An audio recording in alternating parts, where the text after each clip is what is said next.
Hello दोस्तों, आज हम प्रश्नावली 1.1 का प्रश्न क्रमांक दूसरे का पहला क्वेश्चन सॉल्व करेंगे और आपको बताएंगे कि ये कैसे सॉल्व किया जाता है। पिछली वीडियो में हमने प्रश्नावली 1.1 का प्रश्न क्रमांक पहला सॉल्व किया। इस बार हम दूसरा सॉल्व करने जा रहे हैं।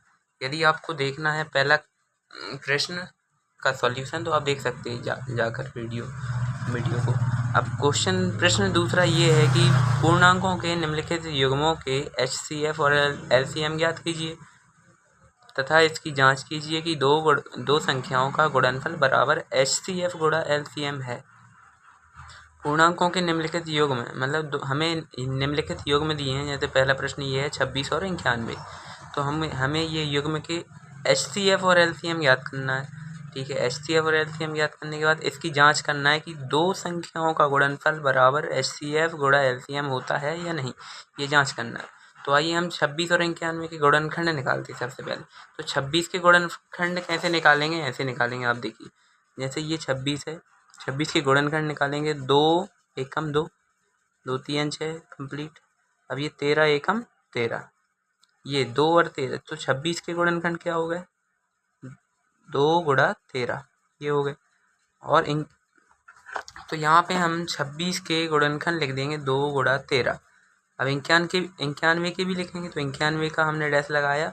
7 गुणा 13 कैसे आएगा 91 के गुणनखंड, तो 91 का हम भाग विधि द्वारा LCM निकालेंगे, गुणनखंड निकालेंगे। तो ये 91 सिर्फ 13 के पहाड़े में आता है, तो 13 सत्ते 91 और 7 आता है 7 के पहाड़े में, 7 एकम 7। तो 91 के क्या हुए गुणनखंड, यहाँ पे 13 गुणा 7, 13 गुणित 7। तो यहाँ पे हम 91 के सामने 7 गुणा 13 कर देंगे गुणनखंड। ठीक है, और 26 के गुणनखंड हो गए 2 गुणा 13। अब हम HCF ज्ञात करेंगे, तो 26 और 91 का HCF लिखेंगे। तो HCF 13 कैसे आएगा, ऐसे आएगा।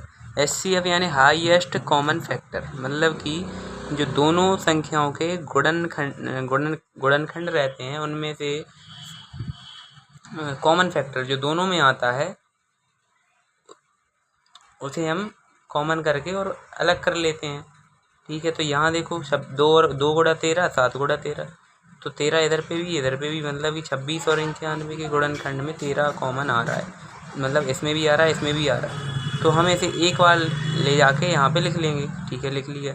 अब यहाँ पे इसके गुणा में 1 रहता है, इसके गुणा में 1 का कुछ नहीं, एक का वही संख्या आएगी, तो एक का वही आएगा, 13 में गुणा होगा तो 13 ही। ठीक है, HCF 13 आ गया।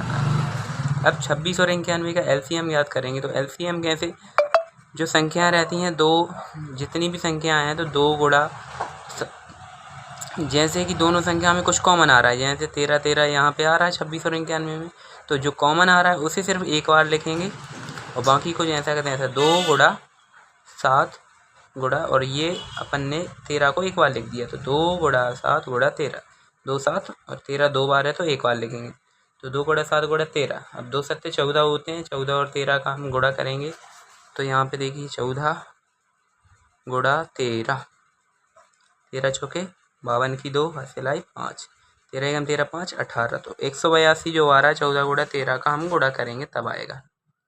तो ये आया अपना 182। इसके बाद ये 182 आया अपना LCM। ठीक है, अब जांच करनी है हमें, क्वेश्चन में यहाँ पे लिखा है कि जांच कीजिए कि दो संख्याओं का गुणनफल बराबर है HCF गुणा LCM, मतलब दो संख्याओं जो हमें दी हैं 26 और 91, इनका गुणनफल। तो 26 और दो संख्याओं का गुणनफल लिखेंगे बराबर HCF गुणा LCM है तो लिखेंगे। अब दोनों संख्याओं को गुणा कर लेंगे 26 और 91 का बराबर HCF कितना है अपना 13, तो यहाँ पे 13 लिख लो HCF की जगह। LCM कितना है हमारा 182 आया, तो गुणा में 182 LCM की जगह लिख लो।